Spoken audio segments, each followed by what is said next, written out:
the weirdest thing about realization, liberation, and so forth is you realize, oh my God, this has been in front of my face the whole time. Nothing has been hidden from me. It was an act of smoke and mirrors in the mind. This is Awareness Explorers.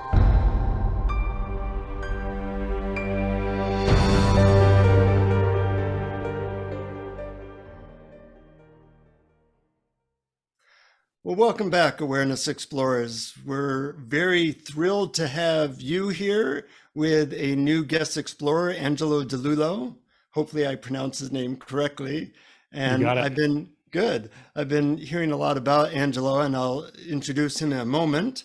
But first, I am with my trusty co-host, BrianTomO'Connor. And you've been reading Angelo's book, Brian, so I know you know a lot about him. I know very little about him. Between us, we'll have this covered. What's the first thing you can say that strikes you about Angelo's book or his teachings? Oh, well, first, Awake, It's Your Turn, his book. It's become one of my top favorite books of all time. I mean, I just want to let our listeners know, definitely read this. I just love this book. As a matter of fact, I'd put it up on the shelf next to like Power of Now and Adyashanti's Emptiness Dancing. And the other holy books like The Enlightenment Project, which somebody wrote. Yes.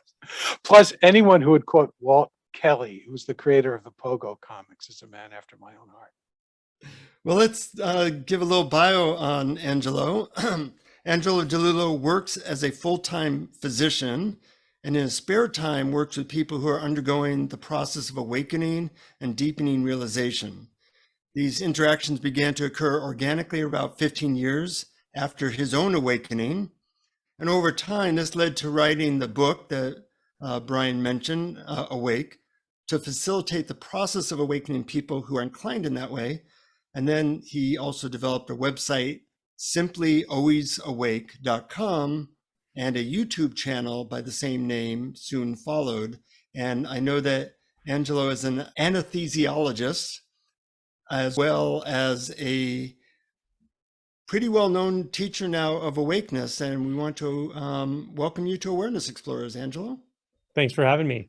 Well, I'll start with a question just because I know that our listeners, some will know your work, some won't, but how did the awakening process happen in you? I mean, usually you don't think of a physician, they are very busy. So did this happen going to medical school, after medical school? What created this experience? Oh, so it was before I even began pre-medical sort of undergrad training.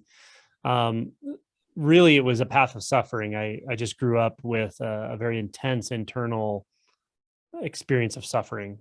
Something just felt wrong about the way I was processing life, the way life felt to me, the way people felt to me.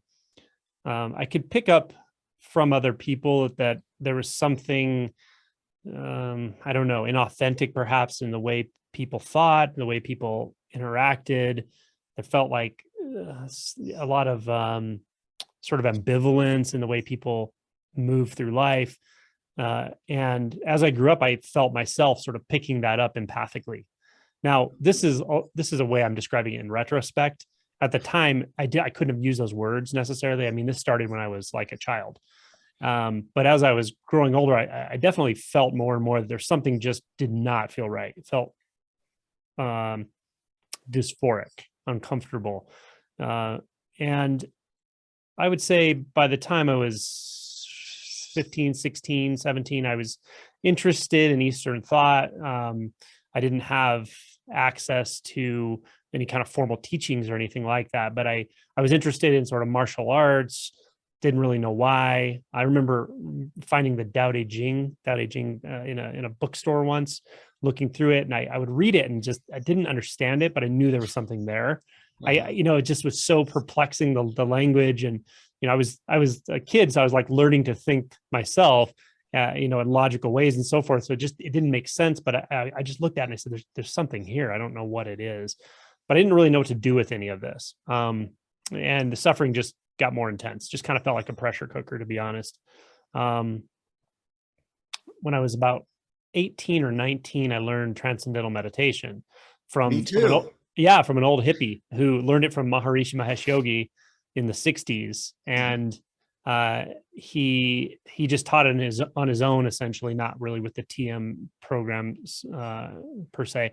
And he taught me to meditate. And that was the only sort of spiritual practice of any kind I'd ever done. And so to me, that was like the right way to do it. It just made sense. It felt good.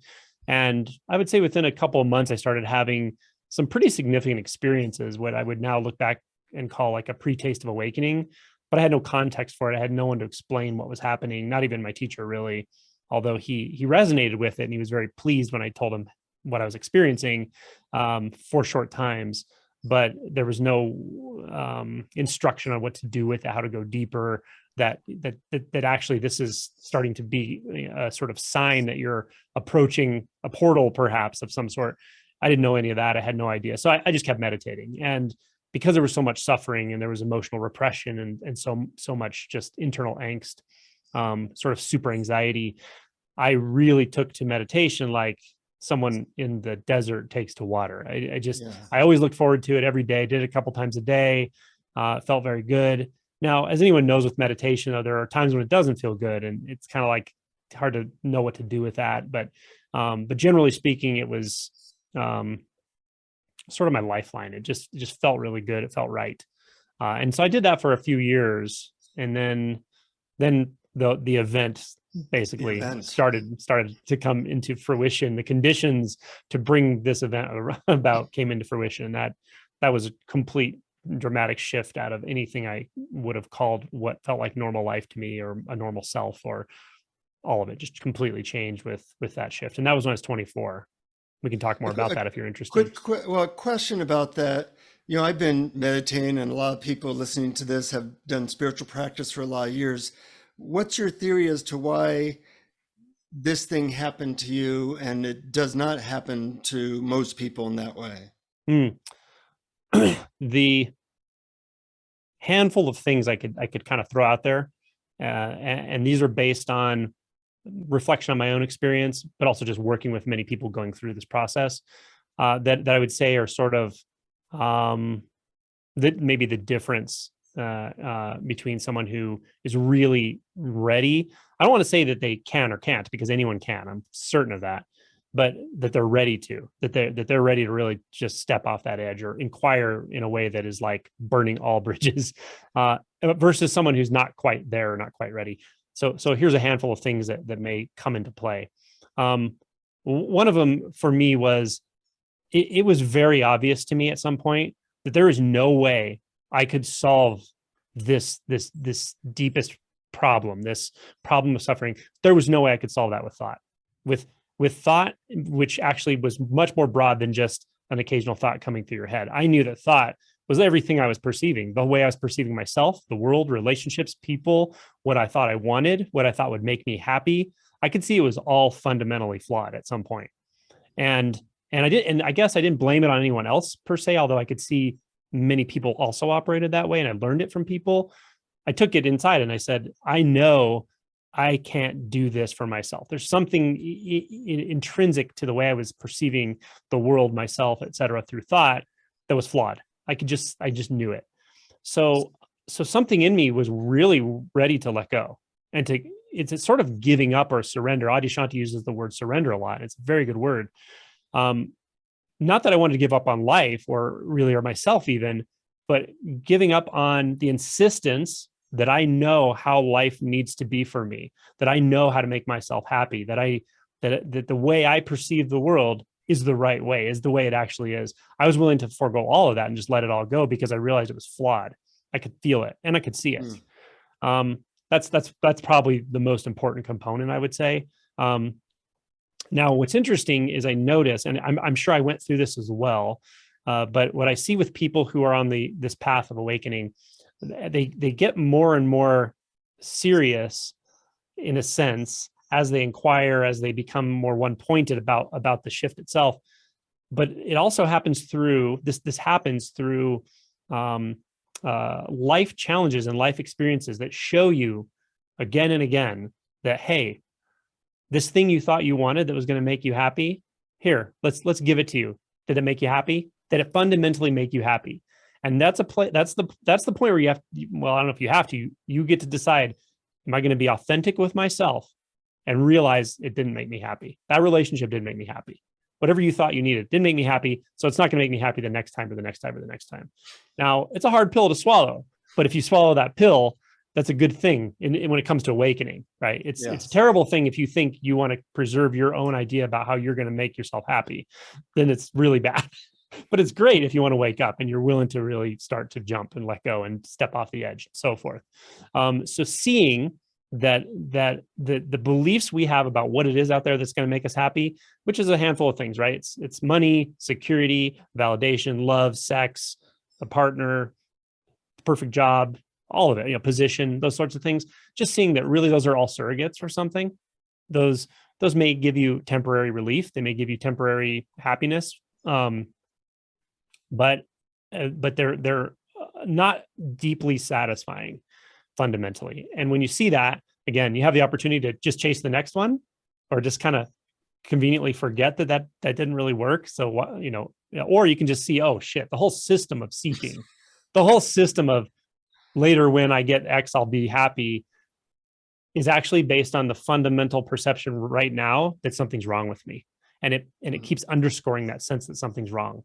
So the whole seeking system that we really occupy a lot of our mind with throughout the day is failed. So then it kind of makes you go, well, where else do I look? Or what else am I going to look at? Where else can I look? You start to feel this funny, it's a simultaneous sense of sort of disappointment and letting go, and even grief, letting go of the old ways that you're thinking you've thought about yourself, and a kind of excitement, a sort of sublime, innocent fascination with, well, what the hell else could be here? Like, if I'm going to let go of everything I think I know about myself and the world and life and so forth, what's going to replace that, if anything? What does it feel like to walk directly into the mystery, into the mysterious? Yeah. So that's kind of another component. And I list a few things in my book that are sort of one-liners, but I think they're important. And one is I think a lot of people get into spirituality or they get interested in spirituality, spiritual groups, spiritual practices with a sort of mixed agenda. And part of it is authentic, and it really is what drives the awakening process. But part of it is a lie we tell ourselves. And that's that we're doing it to feel better. You're not going to feel better all the time when you're going through this process. In fact, you're going to feel worse sometimes. And so one of the one-liners I put in my book about this is be willing to be uncomfortable. If you're not willing to be uncomfortable in this process, you're going to sooner or later, it'll just get co-opted with essentially a fear of the unknown, a fear of feeling uncomfortable, a fear of vulnerability. All of those things are going to come into play at some point. So the process of realization is really a mixed bag experientially in the moment. So there are going to be times when you're going to feel truly expansive and incredible mystical states and experiences will come here and there. And for some people, they come frequently. But you're also going to feel intense self-doubt at times. Not that that's new even. It's just becoming uncovered. It's being pulled to the surface. You're going to feel emotions that you didn't realize you had repressed. Anger. Anger is a big one, actually. But sadness, grief, and fear. So these shame, these are going to come to the surface. So being willing to actually feel these emotions just as they come, not get too entangled in them, not make a huge story about them, but just realizing that the part of this process really is kind of the dark night stuff that comes, the dark night of the soul. It's not one big, long, dark night of the soul, but you're going to have times where it feels like that. It feels like you're just so immersed in this sort of dysphoria and so forth that it can be disillusioning, but it also has to be that way because we're letting go of our orientation that we've been using, which is a cognitive or mental orientation that we've been using to make ourselves feel stable, but it's a pseudo stability. It's a stable dissociated state that humans are hypnotizing each other into constantly. And it's uncomfortable. It's fundamentally uncomfortable. This is Buddhism, right? First noble truth of Buddhism, life is suffering. So that's what that is. And when we start to deconstruct an analogy I've sometimes used for people is you're holding on to one trapeze, called the material world and all those hopes. Well, you have to let go of that one to grab the next one. And somewhere in there, you're in midair, not holding anything. Yeah. You're right. Yeah. And even I would even extend that analogy to say the nature of what it means to even grab onto that next trapeze is completely beyond you. It's something so beyond the framework and the scale of how the human perceives itself that it turns out to be very good news, but it really has to be a sort of movement into the unknown. It just is. It's just that way. And that's a great analogy. Is like, yeah. So I would say some of those things, the willingness to feel uncomfortable at times, not to try to turn spirituality into something to try to make you feel good constantly, because it's not going to do that. Not when you're authentic about trying to wake up. Being willing to let go, and being willing to see clearly that the things you're seeking to make yourself happy just aren't delivering the goods. So I think those probably are some of the important differences. And then another one that is one of the reasons I wrote the book is there's a lot of confusion. There's so much there's been an explosion in spiritual stuff and people and talks and videos and podcasts. I mean, it's just everywhere, and that's great. It's really awesome.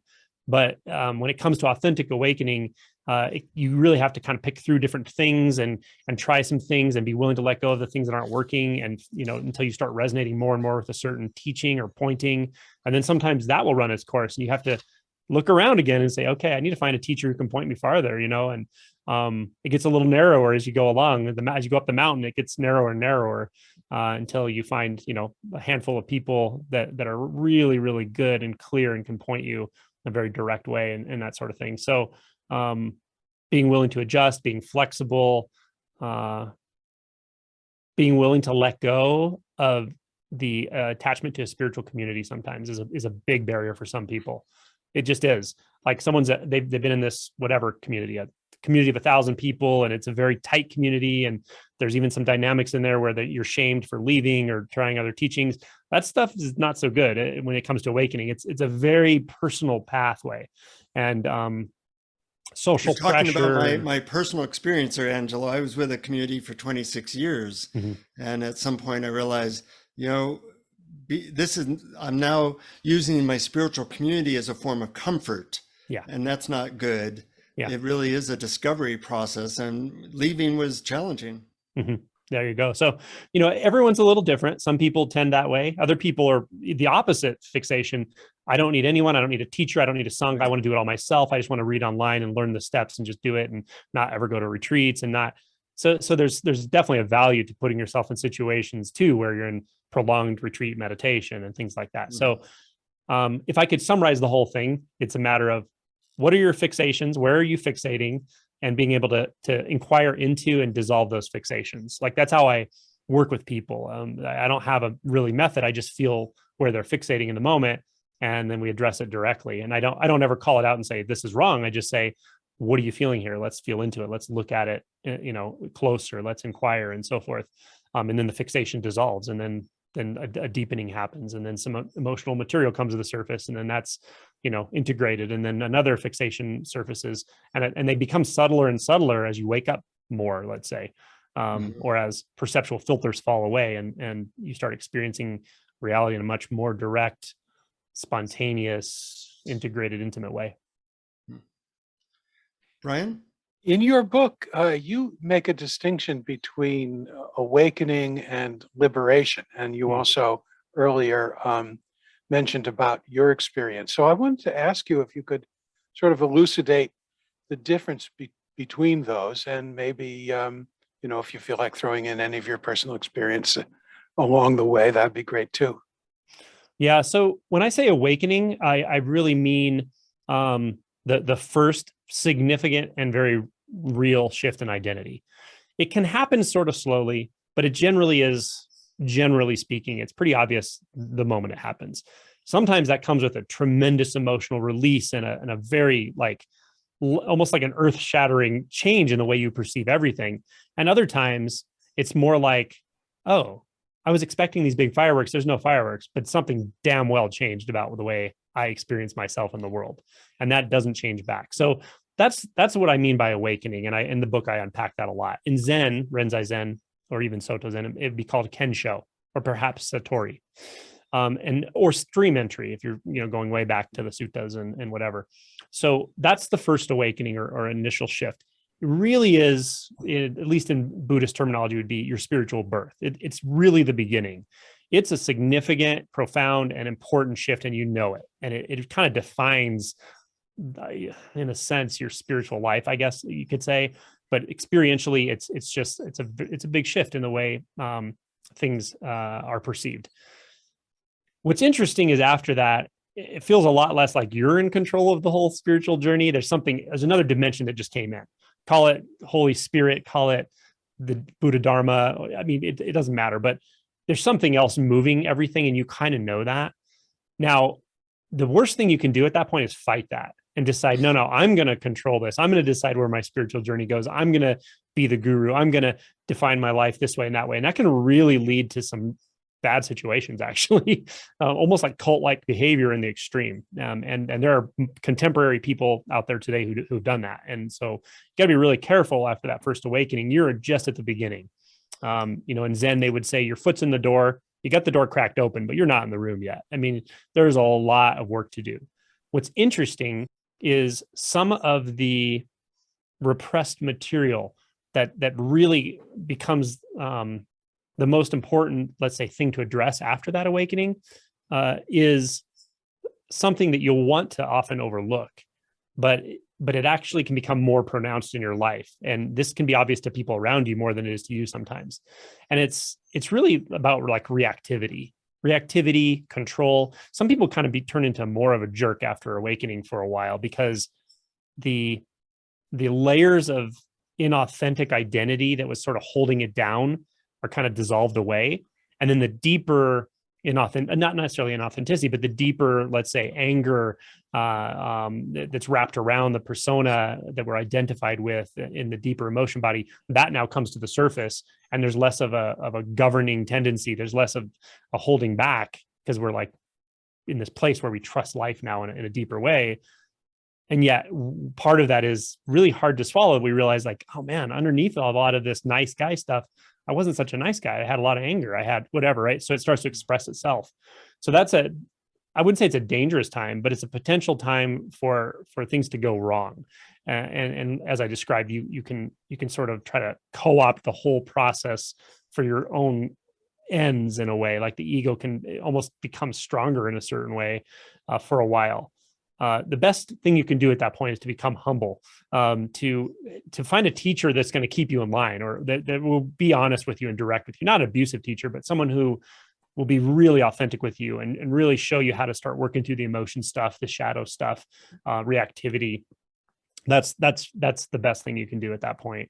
The worst thing you can do is decide you're enlightened and, go out and decide to start a huge, massive Sangha and start marketing it and all that. That can turn really ugly, actually. So anyway, so awakening is sort of the beginning. That's how I define it. Liberation, in the way I use the term, which could be equated to, would be called enlightenment, maybe traditionally, although there's different meanings of enlightenment in the different traditions. But essentially, it would be enlightenment. Is a much more profound, subtle, and thorough realization. It's quite thoroughgoing. And so I would say that I would probably not call someone liberated until they have fully realized and integrated no self, or anatta, in all aspects. So that's how I would define liberation. Liberation from suffering, but liberation from suffering is liberation from the illusion of a separate, abiding, suffering self. Mm-hmm. Also, liberation from the illusion that there's anything that's permanent, or that there's anything that's impermanent. The illusion of solidity, the illusion of time and space, those are all gone by the time I would say you're actually liberated. So there's a few important shifts, significant shifts in perception that occur in deeper stage realization. This is not very common, to be honest. I mean, there are liberated people alive today who teach, but it's not super common compared to how many people there are talking about awakening in an authentic way, who've had awakenings, and definitely not compared to just the wider spiritual world. Doesn't mean it's elitist, and it doesn't mean it's impossible.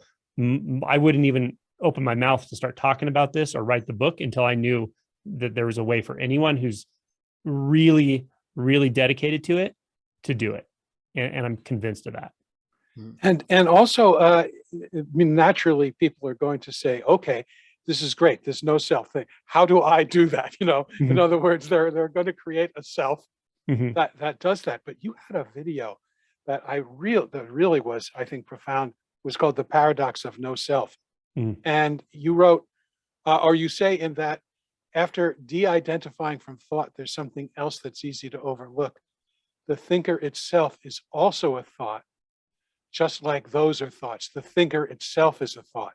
And that seemed to open a whole new door, that this whole idea of ourselves is just another thing that appears along with everything else in the vast sort of undefinable, no qualities field of beingness, or whatever you want to call it.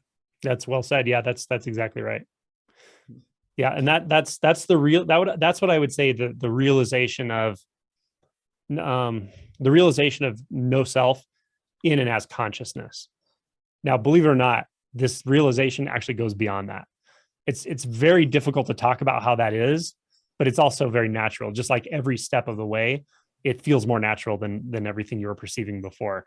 It's very common. I hear people say after the initial awakening, something along the lines of, "Oh, I remember this. I remember this from childhood, but it wasn't a memory. It was before I was thinking, you know, or even before, almost like before childhood or infancy. I remember this, but it's not a thought. It's not a belief. It's not a perception of the way things are, the way I am. It's fundamental to all of that. It's pure being." I think a term in Dzogchen is like knowingness. It's a nice term. None of these terms are perfect because any of these terms can easily be turned into another thought, as long as that perception that I am a thinker is there. What's interesting about this, and you brought up the idea of being the thinker, or the thinker itself is a thought. What's interesting about that is this. The hardest things to uproot, you could say, in one sense, are things that are behind the view. Whatever's in front of the view, at least you can become aware that that's an object of experience. So a thought, you can become identified with thoughts, right? You can be sitting in the world of my boss and this, and like imagining what's happening and the conversation you're going to have. And all of a sudden you realize, whoa. No, I'm sitting here in this room. My boss isn't here. Those are thoughts, right? That's to de-identify from a thought. Then you realize the thought is an object. Okay. But that's in front of the view. The view that feels like you, that's the thinker still being not recognized as a thought. You can de-identify from that. That's what awakening is. That's what Kensho is. And it happens like in a second. And it's a trip, like really surprises people usually. Again, even if it's not a big explosion of fireworks or anything, it's surprising. It's just a blip that's so strange and so natural and so obvious. Like, how did I not see this? One analogy I like to use. Go ahead. It's a different world, as you different said. World. Yeah. Another analogy I like to use is like, you could imagine your life, let's say up to this point or whatever, you've been looking through a knot hole in the fence, right? And the knot hole is like your perceptual filters. That's how your mind and your experience and your proclivities put together how you perceive the world, right? You know, whether it's good or bad, whether you're good or bad, whether people are nice or not, whether, you know, all the opinions and all the filters we put over the world. But that hole in the fence you're looking through, that's the collection of perceptual filters, let's say. That's your lens on the world. That's your eyes, ears, nose, whatever. As you grow and learn and have new experiences and meet new people, you tend to sort of see different things on the other side of that fence, depending on where you're looking. And even the hole can kind of change, right? It can become bigger. The lens can clarify. So everything on the other side of that fence, all the different experiences or perceptions or ways of perceiving or paradigms, those are kind of like, as you grow and learn and hopefully mature, that's what's changing, is the other side of the fence. Awakening is like someone pushes your head out of the way and something else is looking through that hole from this side. And it's like the universe. It's that different. It's so hard to talk about how that would be. And then again, it's like the analogy even breaks down. You're almost looking from both sides of the hole at the same time. And it's just like endless consciousness looking into itself infinitely, like two mirrors, and they just literally just go infinitely in all directions. That's how unbound consciousness is experienced when you truly disidentify from both the thinker and the thought objects. Well, you speak so beautifully of awakening and the experience that one has when you no longer are looking so much through the lens of an ego. But since most of us are at least partly dealing with a lot of lens of ego, you mentioned earlier that you don't really have methods, but then you mentioned that you help to people dissolve fixations. Mhm. So let's say I'm coming to you, I have a fixation about relationships, Mhm. which is true. So, Yeah, as does almost everybody, right? right. You know, and my mood will go up and down depending on how those relationships are going, etc. How would you work with somebody to help to soften or dissolve that fixation so that they have more bandwidth for awakening? Sure. Yeah, two questions to ask that kind of come at it from different ways. Mm-hmm. This is just coming to me now, but one would be, ask yourself, what do I want from that person? And then when the mind says, oh, I don't really want anything, go, no. What do I really want from that person? What am I expecting them to provide me? Right? Is it validation? Do I want them to tell me I'm right? Do I want them to make me feel comfortable? Do I want them to make me feel safe? And be willing to really keep asking that question. You might start feeling yourself regress even, like experientially back into childhood. Like, no, I have a map for how I interact with other people, especially when I'm emotionally connected to them. And it started with my mother and father. And now in some way, that's actually influencing how I interact with everyone I'm in emotional connection with. What is it I'm actually expecting from that person? And sometimes just asking that question over and over, it sort of reframes how you're seeing that person. You stop seeing them as some enmeshed part of yourself, and you start going, oh my God, like, why would I expect them to provide something I'm not even telling them they're supposed to provide? They're just doing their thing. They're just being themselves. And then you start like kind of loving them a little differently because you realize, oh, I was looking through them from looking at them through the lens of what I wanted from them or what I was expecting without knowing it from them. I wasn't actually seeing them. So I'm here wanting to be seen, and I'm not even seeing my partner. So questions like that can be really helpful. What do I actually want from them? Like if somebody, let's say somebody, I don't know, disrespects you, my partner said something was disrespectful. Okay, well, what am I actually looking for from them? What do I want? Well, it makes me feel uncomfortable to be disrespected. So, I'm looking for them to make me comfortable, actually. That's what I expect from that person, right? Because if an average person walks by and says something disrespectful, it might annoy you for a second, but you're going to let go of it. You're not going to think about it for weeks and months, probably, unless you have really bad coping mechanisms, perhaps. But with your partner, it's not like that, right? It's like it feels enmeshed with you, so it gets reflected in consciousness a lot more. So that's why you can actually turn that around by asking yourself, what do I actually expect from them? And am I clear on it? And have I told them that even? So once you know that, and you know, a lot of people might know that they're psychologically sophisticated, what do you do with that? So once first of all, just seeing clearly is 95% of all of this. I've said this like many times, that realization is not about getting something. It's not about getting something called enlightenment and just lucking out and finding it and putting it in your soul somewhere. It's nothing like, you don't gain anything. And it's not really about losing anything exactly. You know, you're going to have the same body. You're still going to have a functioning mind. It's actually about clear seeing. So a lot of this is just a matter of actually seeing what's really happening. And that's why I say, ask the question over and over, because you can convince yourself, I kind of know the answer and whatever. But the more you ask it, it's going to actually reframe your perceptual experience. And then you may know what to do next. So it could be something like, wow, instead of focusing so much attention on what I want from that person, what I actually feel inclined to do now is be more of a giver to that person. And you just feel freed up to express love outwardly instead of trying to get something from someone. And then you'll spontaneously know what to do with it, with that information. Once you see clearly, the beauty of it is reality takes care of it. Life takes care of everything, because the weirdest thing about realization, liberation, and so forth is you realize, oh my God, this has been in front of my face the whole time. Nothing has been hidden from me. Nothing has been hidden from me. It was an act of smoke and mirrors in the mind. I didn't even do it to myself. There's no one to even do it. You know, it's like, it's hard to even remember what it was that was causing the perceptual distortions in a sense. It's just clarity, you know? So So a lot of times it's not a matter of what you do with it. It's a matter of seeing clearly what's actually going on.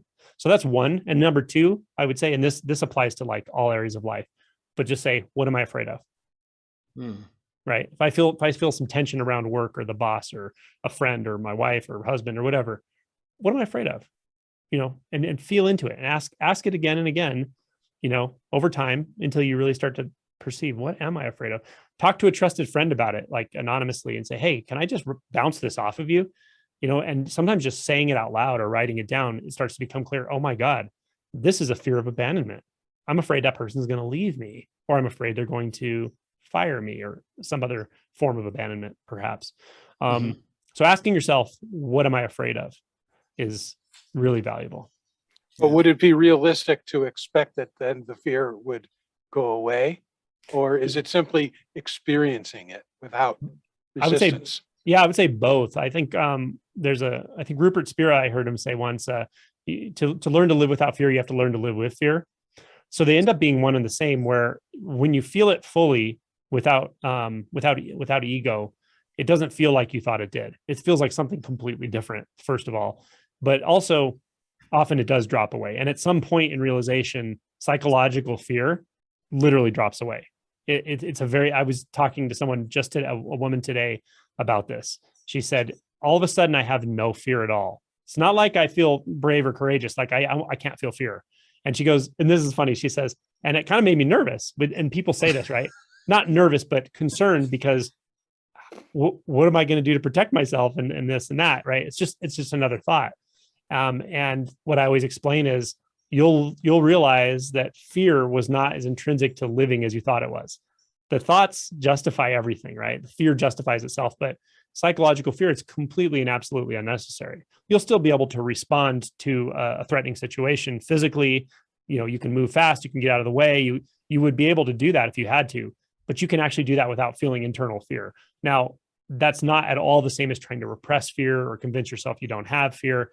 The way you get there is by going into fear again and again and again and again, and seeing so clearly what's actually happening that it just sort of disentangles itself, and you almost can't find it anymore, or you can't find it anymore. So that's not necessarily a goal, but it does happen in later stages of realization. First of all, thank you for all that. Very clear and very well said. I want to ask you a different type of question, which is, you're an anesthesiologist. And I'm wondering, you might have thought about this, like, what is consciousness when you're putting people under? What are you actually doing? Are we learning about anything about what consciousness is from things like anesthesia? Is there any comments you have about that? It seems like consciousness is this big mystery, but it seems like we should know something about it with all the instruments that we currently have. Yeah.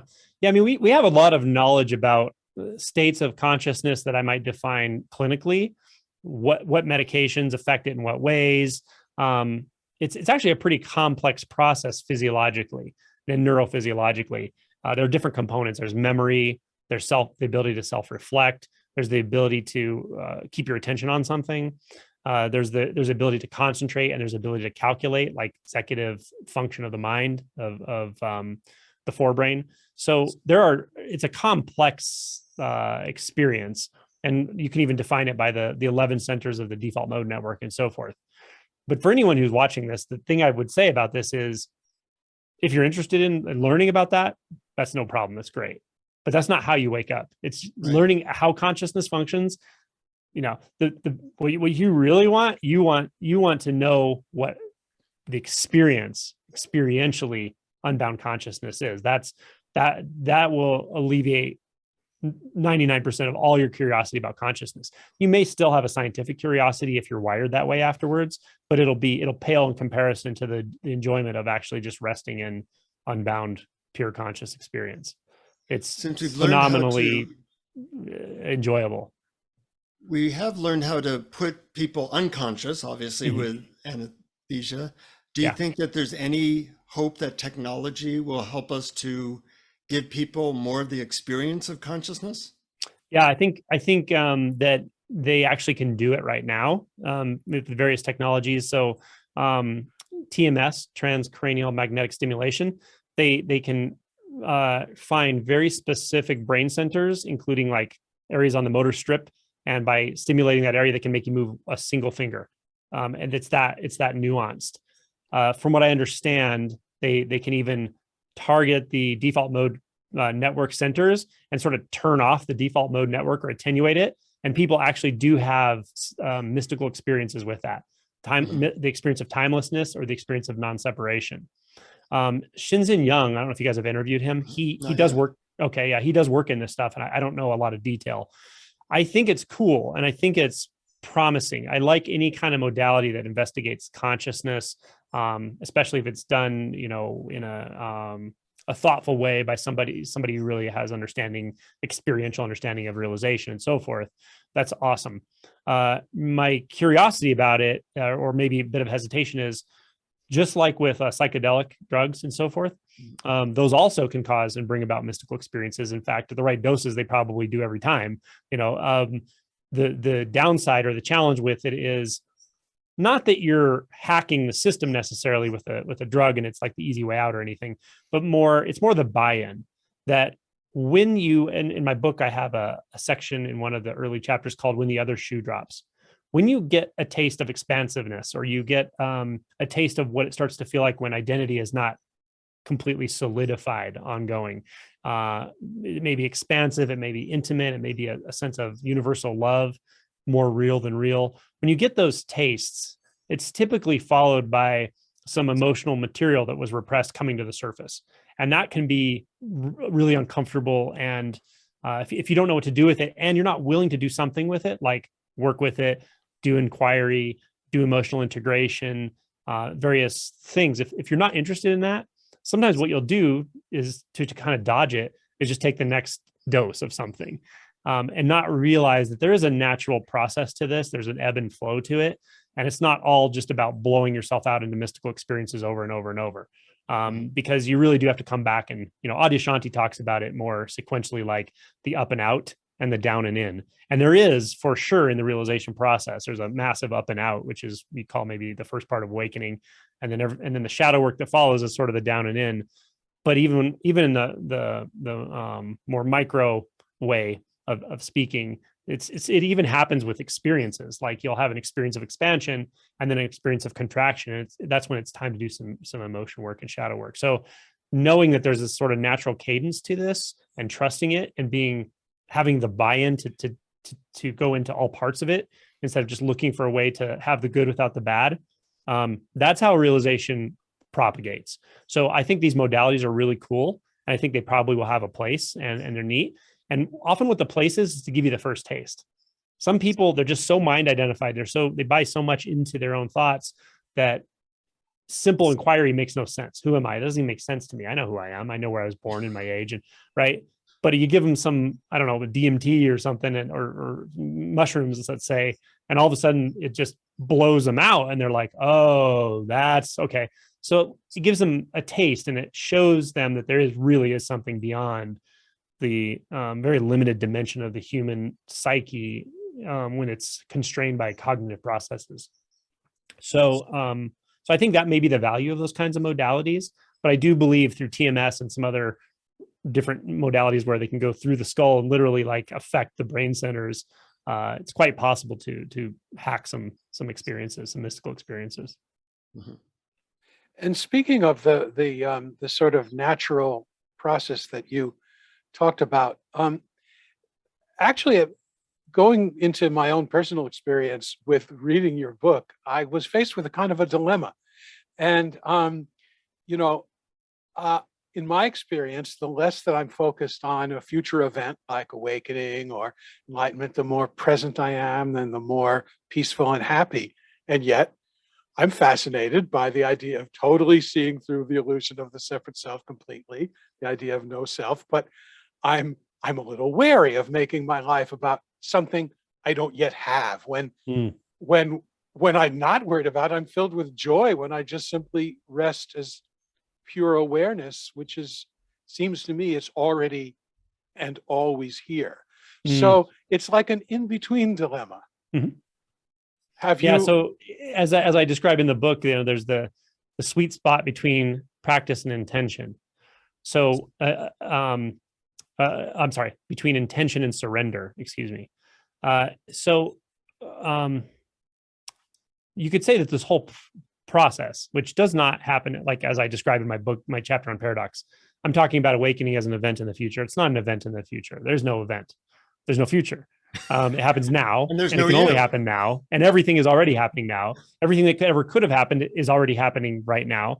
All events simultaneously exist. It's just a matter of conditions which is expressed. So, so awakening is very much the same way, and it's in that category. So you could say this whole process really it's a fluctuation between that intention and surrender. There are times when surrender is what's necessary, and there are times when someone is a little too surrendered, meaning they want to stay a little unconscious. They don't actually want to look and see the degree of their suffering or the degree of suffering they may be causing someone else, right? We've all been there. At other times, we're fixating too much on some kind of goal. We're turning it into a mental goal. This isn't the mental thing. There's no future in which it's going to happen. Inquiry happens now, and the purpose of inquiry is to dig deeper into what now is until you go right to the bottom of it. So, I tried in the book to kind of balance that out and sort of explain that there is a paradox with this for sure, and that is that you could argue, anyone who's seen sort of Neo-Advaita teachings videos, like Tony Parsons was probably the first, one who spoke in this way, the open secret message, very good if you haven't seen him. Then Jim Newman, and there's a bunch more. They speak in a very similar way, and that is the seeker, the sense of being a seeker is already illusory. So why encourage the seeker? But even there's not even anyone who can do that. There's no one who can encourage a seeker or discourage a seeker. It doesn't really matter. You may wake up, you may not. There may be enlightenment, there may not. But that's not even going to happen to anyone, right? So that's kind of that message. But it's a powerful transmission in the moment. But if you internalize that and believe it's telling you, oh, there's nothing I can do, there's no reason to inquire, there's no emotion work to do, that in my opinion is a mistake, because I know pretty much from personal evidence that there are people who speak that way who did a ton of work themselves. They were intense spiritual seekers for years. They gave their whole life to that, right? So this stuff is all paradoxical. Again, what I go back to when I'm working directly with somebody is a matter of fixation. If I feel them fixating in this sense of doership, I'm going to help them undermine that right now. If I feel them fixating in a way that they're going avoidant, oh, there's nothing to do, there's no one, there's nothing to look at, and yet what I feel in them is a massive amount of suffering coming to the surface, and they don't want to feel it. And I go, well, let's find out let's look into what you're feeling, right? And so again, we can fixate in any way, and we can fixate in the masculine, and we can fixate in the feminine, energetically. So Zen's a great example of what we're talking, this paradox of spirituality we're talking about, in that you would think Zen is one lineage, it's one thing, it's one sort of sect of Buddhism. But when you look at Japanese Zen, it's actually two quite different, in a sense, approaches. There's Soto Zen, and Soto Zen is, based on sort of the way Dogen taught, which was, there's nothing to strive for. You're already Buddha nature. Just sit there and realize it. That's it. There's nothing more to it, right? And Renzai is like, well, fat lot of good it does you to believe you're a Buddha when you're suffering, when you're not in direct contact with your Buddha nature. So why don't you work really hard to get to that first awakening and wake up and open the gate, open the door, get through the first, gateless barrier. And then you're more in a place where you can really start to allow the spontaneous unfolding of spirituality to and so forth. Now, again, because of the paradoxes, there's a lot that's actually similar between Soto and Renzai, but the thrust of practice is quite different, actually, especially initially. So again, another paradox. And the beauty of it is, in a way, you kind of have to find your own way with this. You have to learn to sense into when you might be fixating a little too much in non-doing, or when you might be, on the other side of things, like really overthinking it, trying to force something to happen through the way you're thinking about it, through the way you're applying a paradigm to the world. Is that helpful? It is. Yeah, it is quite helpful. What advice would you have for people in meditation? You mentioned that you like Adyashantis a lot, but should people be doing different types of meditation depending upon where they are, or is there one type that you think Well, that's going to be helpful for everyone. Yeah, I think one type is it would be helpful for everyone if they resonate with it, if they can do it yet, would Or be not do natural. it. What I describe natural meditation, or not do it. What I would describe as natural meditation, or in Soto Zen would be called shikantaza. And it's essentially not modulating your experience in any way. You're not defining your experience. You have no goal. What you're not doing is distracting yourself. So you're sitting quietly with your eyes closed. You're not playing with your phone. You're not purposely going down thought roads. But beyond that, beyond just eliminating distractions, there's no specific goal. You're not trying to, there's no right or wrong way to do it. You're not trying to direct your attention in any specific sense gate. You're not trying to relax specifically. I write about this in the book, and Adyashanti, I think, has a different version of, or not a different, probably very similar version of it. I think he calls it basic meditation or True meditation. He calls it true meditation. True meditation. Yeah. Yeah. And someone told, when I wrote my chapter on natural meditation, someone said, "Hey, that's Adyashanti's true meditation." So I went and looked at it and I said, "Oh, it's quite similar." And then I thought, well, I mean, we're both from Zen backgrounds. So for me, it was interesting because I had heard about shikantaza, but I still somehow perceived it was a technique somehow. I guess I didn't really feel into it. But it hit me one day and I didn't even think, oh, this is shikantaza. Just suddenly, while meditating, it was very obvious there was no need for any technique at all. In fact, natural meditation was just the most simple thing in the world. And it's essentially always happening. And that's how it struck me. So that type of meditation, that approach to meditation, if somebody vibes with it, I think is certainly valuable to anyone. And I often recommend it, even when someone's, say, going through later stages of realization and doing a very specific inquiry into the sense fields, looking into the subject-object construct or the formless nature of objects and so forth. Even when they're doing those kinds of pointed inquiries, I often tell them, I would alternate that with natural meditation. Take some time to just do nothing, even a week or 2 weeks. There's no need to overly direct your attention. Now, I'll tie that into the question you asked as well. And that is, again, a paradoxical thing, but specific to this one-pointed approach I sometimes talk about with approaching the first awakening, where you hone your attention down into something. It can be anything, a focus of attention, a focus of inquiry that's so tight that there's like nothing else but that. It becomes a very singular experience. So in Zen, it would be called, what is mu? It's the first koan you usually get, mu. Or the question, who am I? Until it just becomes who. Just until that question is so absorbing that there's nothing apart from it at all anymore. That's a one-pointed approach. And it does feel like an intense focus. You could say it feels like seeking. But here's the deal. Seeking is already happening. The mind is endlessly seeking, but it's kind of, for the typical mind-identified person, it's kind of like dilated out into all these different directions, maybe one or two, but for the most part, the mind's kind of going in different directions all day long and so forth.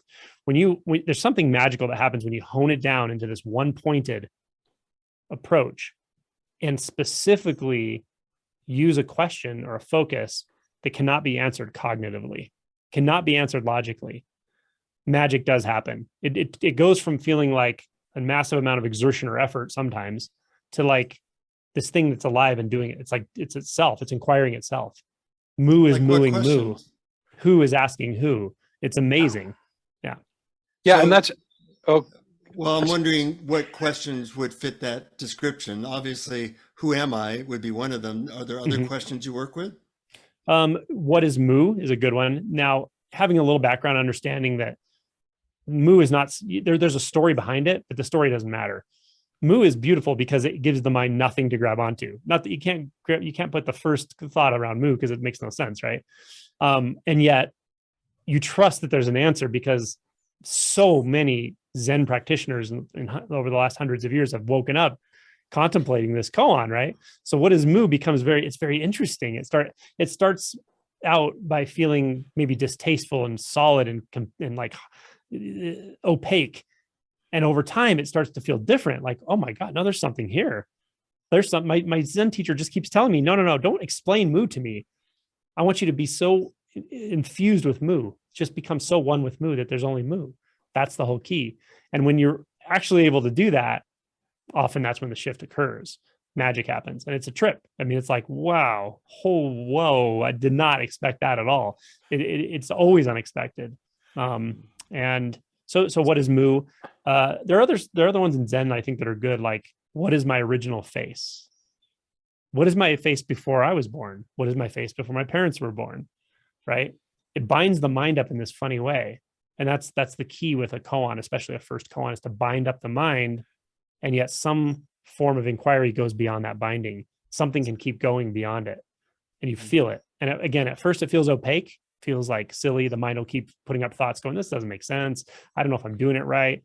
And then, your teacher will just say, hey, those are thoughts. Keep asking. Keep asking. Yeah. Yeah. And you will go beyond those thoughts. Yeah. And it becomes it becomes instinctual. Yeah, it's so similar to some. Well, first of all, I just have to say that when you just now, when I asked what is mu, I started laughing uncontrollably, and I have no idea why. There you go. Second of all, very similar, and I've talked about this on the program before.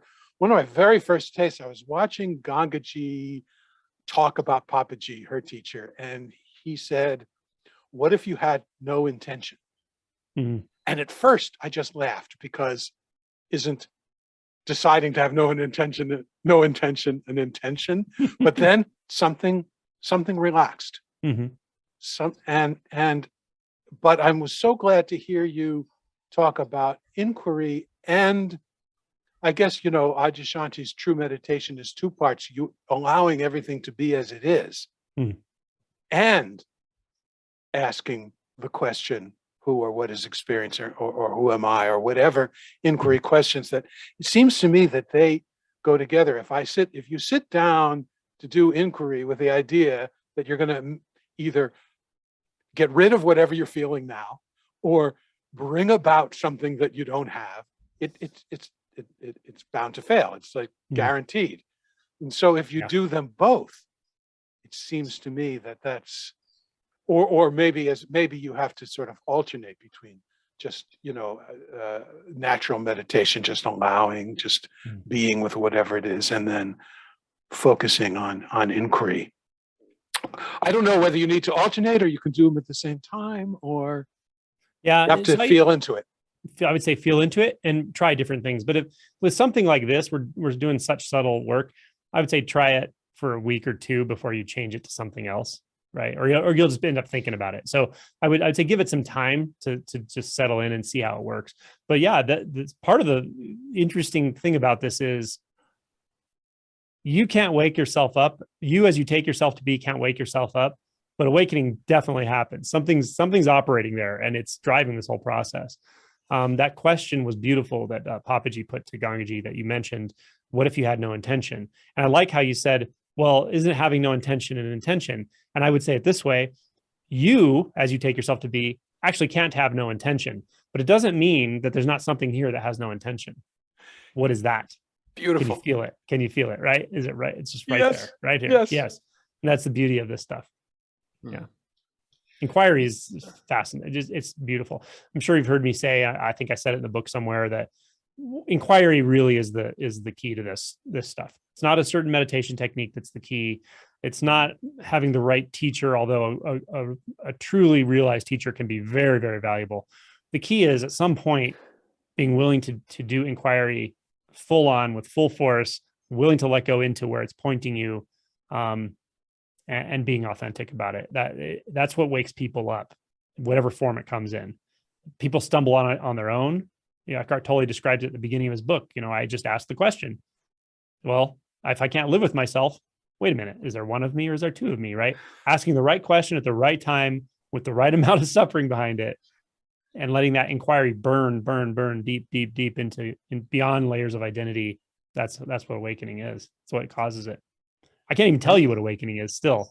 It's alive right now. It's right here. It's every sound we're hearing. It just is. It's not something that happens to someone. There aren't people who have it and people who don't. what we're talking about, awake nature, is it's literally everything we're feeling and experiencing, and it's nothing at all. And how one seeming individual comes full on into synchronicity with that is a bit of a mystery, but it definitely happens. And opening yourself to the possibility and being willing to go through whatever you have to go through is huge. It's an intention like that is powerful. You speak so eloquently on these things, Angelo. I really appreciate it. I had never heard a definition of inquiry quite like yours, which I really like, which is digging deeper into what is happening now. And that's a very nice, simple definition, and yet it leads to so many different ways to do that. Mm-hmm. And I really appreciate your thoughts about that. We want you to guide a meditation for our listeners, but before that, I'm wondering if there's anything that you feel like you'd like to add, or that we missed, or that you wish we had asked you that might be helpful for our listeners. Yeah. So what I'm inclined to say is, anyone listening to this, maybe some of these terms we're using are foreign. Maybe they're not. You probably have a lot of savvy listeners too. Mhm. But if any of the terminology, something in you says, I'm not sure if that's for me or if that's about me. I don't understand Buddhism. I'm not interested in it. Or, I don't know. This stuff sounds foreign to me. It sounds like something that happens to other people. Maybe I believe in it, but it sounds like something that happens to other people. I just want anyone listening to this and I want them to hear this, that if you've listened this long to this, you absolutely can wake up. It's there. And it's so much bigger than the dimension you're taking yourself to be. That's how it becomes overlooked. It's so strange that way. It's benevolent. It's complete. It's infinitely patient. It's right there for you. So this isn't about some spiritual sect. It's not about some ancient text. It's not about stuff that happened to other people. This is literally about you, if you're listening. And that's what I really want to get across to people. You may go through things that will surprise you. May go through painful things, but there's a way out of suffering. And the way out is into your identity and beyond. Beautiful. That's I feel like I just had a 7-course meal. Anyways, I want to say first, thank you to you. Thank you to our Patreon supporters. If you want additional things from us and want to support the podcast, go to patreon.com/awareness explorers. We love your reviews. We love when you pass on these important interviews to your friends and family.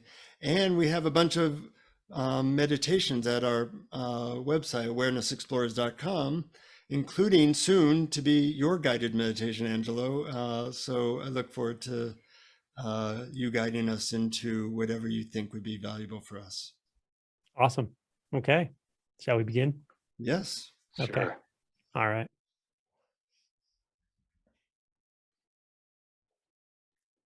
So when we begin to meditate,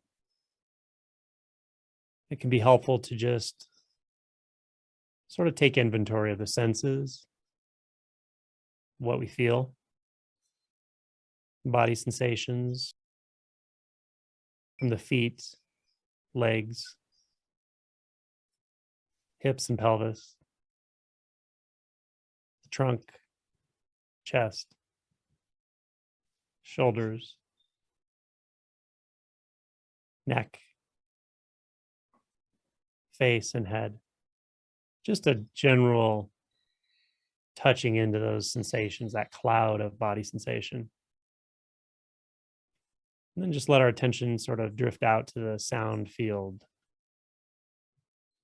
as if we want to just take in all the sounds at once, not directing our attention to any specific sound. Just the whole sound cloud, non-judgmentally, non-filtering.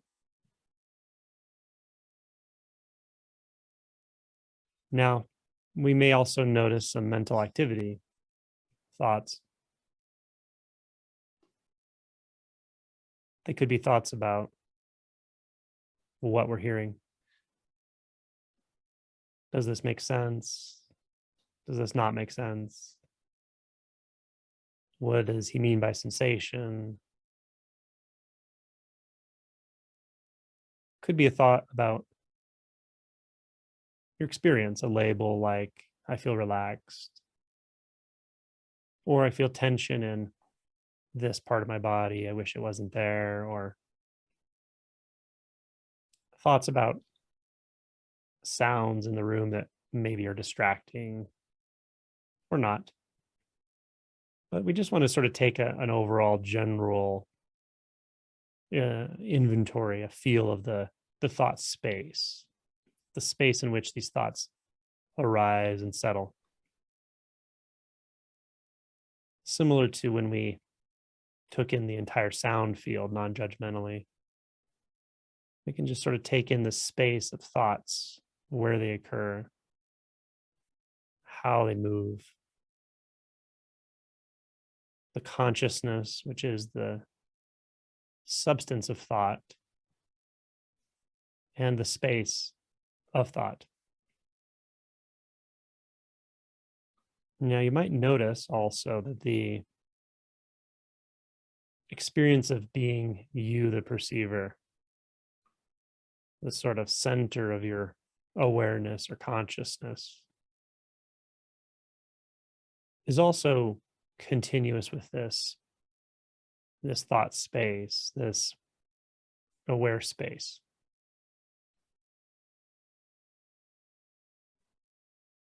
So we want to just allow any thought movement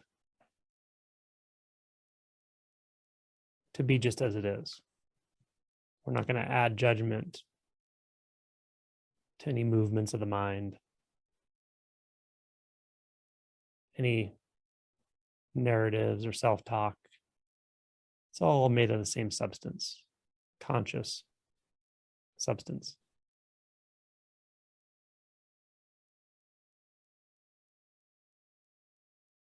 Similarly, we may have mental images, something we're imagining, image of the room we're in, even if our eyes are closed, or someone's face, or an image of our own body. Now, these are also made out of the same conscious material, the substance of consciousness, which is quite a fluid substance. It's not solid.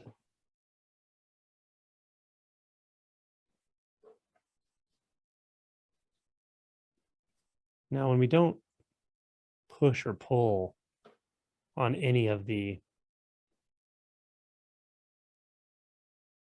aspects of this space, this conscious space, when we let go of the tendency to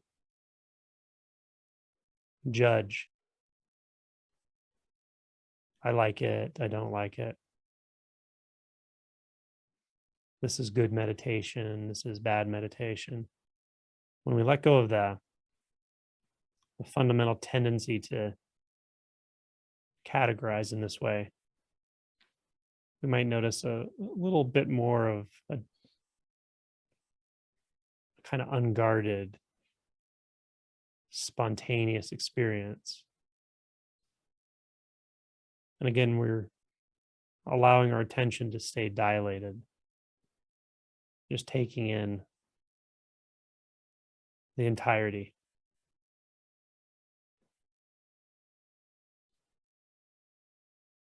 Now, even the need to judge where our attention is, whether it's a sound or a sensation or a thought, even that need is unnecessary. It itself is simply a thought. And we let that thought, that perception just melt into the sea of consciousness. So we're not concerned whether there's thought consciousness, overlapping sound, overlapping body sensation. It can be all one to we're out of the business of management. We spend our day managing our experience, our attention, our minds. So this is the opportunity to just really let everything happen spontaneously.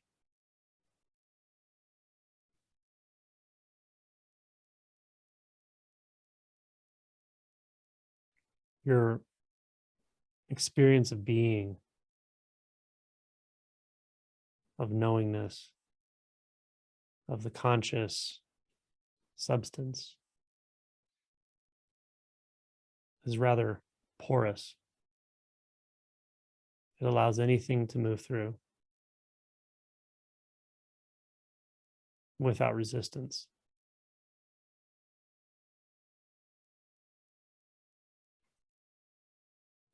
Even spatial labels like top and bottom and inside and outside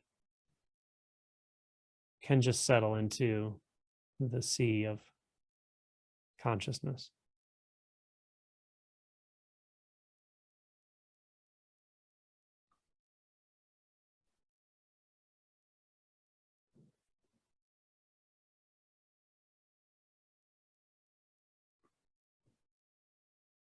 So we're not trying to modulate or control anything, including the breath. At the same time, we may notice the breath, the movement of the chest,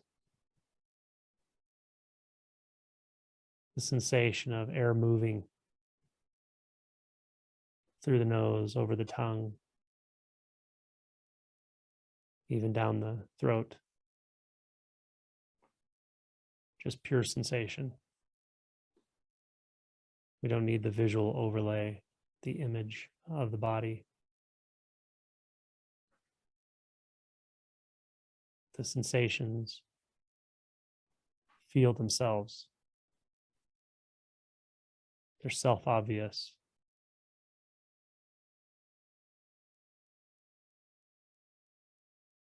They require no mental confirmation.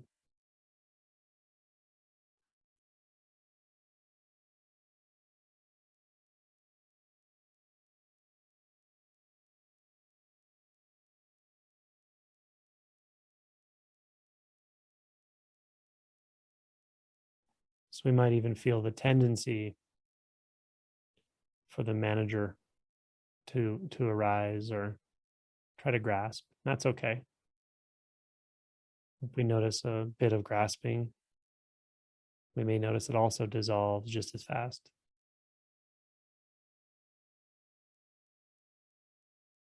We don't have an agenda with it.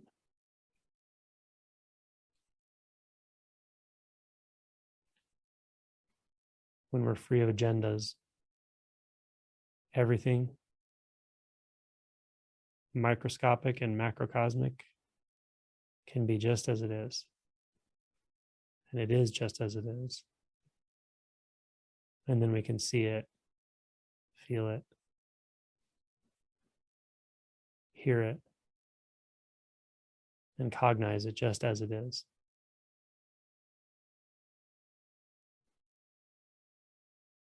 When we're empty of filters, when we're empty of grasping, we're absolutely full, effortlessly full.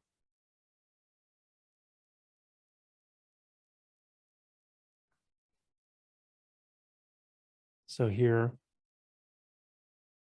even full and empty lose their meaning.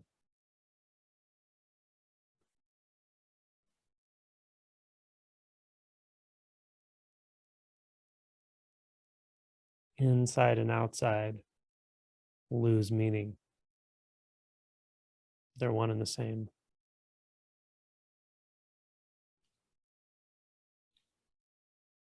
Movement and stillness lose meaning.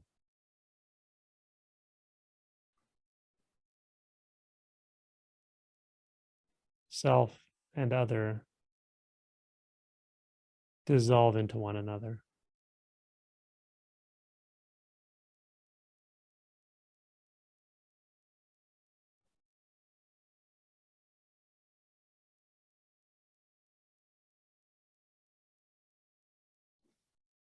So what's left when all these filterings and management subside is deeply mysterious, carries no label, requires no understanding.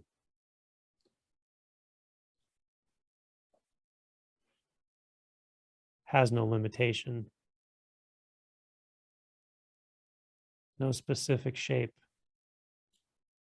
no specific form, no specific color or texture, no specific sound.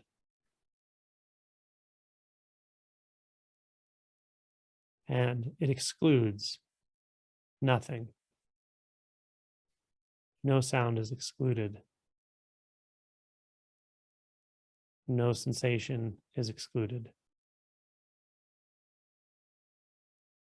No color, form, movement is excluded.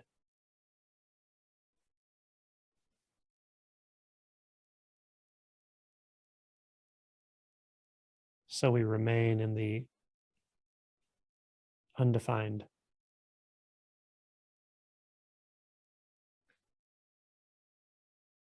The mysterious.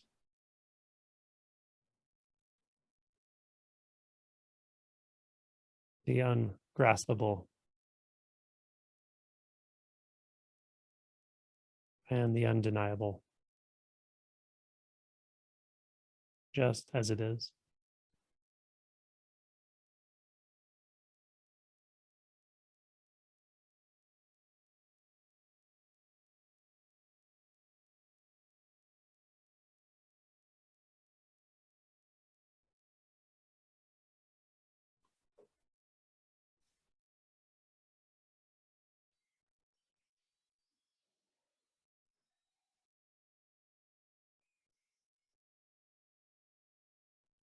That was marvelous.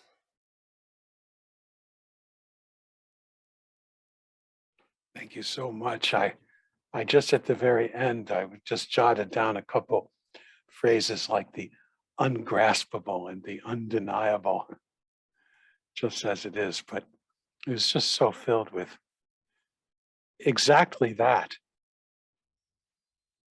pointing to experience that can't really be contained in words, and yet the words marvelously pointed to it. It's a paradox. Mm-hmm. Yeah, it really is. So much paradox. And that was a really good example of a guided technique of no technique meditation. You know, like Yeah, it was a bit of a fusion between, I didn't really plan it, I just noticed it, but a bit of a fusion between unbound consciousness, like the experience of unbound consciousness, and natural meditation, I think. Yeah. Mm-hmm. Yeah, really well done. Well, we are honored by your presence and so grateful for the clarity of your teaching. Yeah, it was really great chatting with you both. So much fun. I'm so glad. And also you have an app as well Yeah. If you like the guided meditations, there's a free app out for iPhone and Android called Simply Awake. Has like 60, almost 70, I think, on there. Yeah, it's great. I'm only up to like 17 right now, but I do one every day. It's wonderful. Great. Yeah. And your book is Awake, It's Your Turn. Yeah, it's available on Amazon in hardcover as well as Kindle. And I'm going to, at some point, and then hopefully near future, do an audio version of it. So we'll see how long that takes. I was about to suggest that for all of us really lazy people like me who don't want to read, I would really appreciate that. Yeah, it's It's 130,000 words. So I'm not sure how long it's going to take me to read that before my voice cracks and, it doesn't hold out, but we'll see. I'd like to be able to do it in a couple of weeks, but if I have 2 weeks off, but we'll see how it goes. Mhm. Yeah. Great. And people can learn about you. Simplyalwaysawake.com is my website. There are announcements there for retreats and so forth. Oh, actually, what I really should say is there's a landing page, books.simplyalwaysawake.com. That's the landing page. It has a place to enter your email. And the only really announcements I send out through that are for retreats. But people ask me very frequently how to find out about retreats. That's the easiest way because that's the master mailing list. And I have a YouTube channel called Simply Always Awake, and tons of videos and playlists. Like, definitely look at the playlists and watch the intro video that describes which playlists are for what, because I really try to put them in sections for people depending on what they're working with and that sort of thing. Highly recommended. Fantastic. Great. Thank you so Great. much. Well, thank you for your wisdom, and thank you for listening, and tell your friends and family. If you like this video, send it to them. Until next time, keep exploring. Exploring. Keep exploring. Thank you for listening to Awareness Explorers. To learn more, you can check out our website at awarenessexplorers.com. Please subscribe to our podcast on your favorite podcast app. We'd love it if you would post a review. And please share our link on Facebook and with family and friends, because knowing yourself as awareness is the greatest gift you can give yourself or someone you love.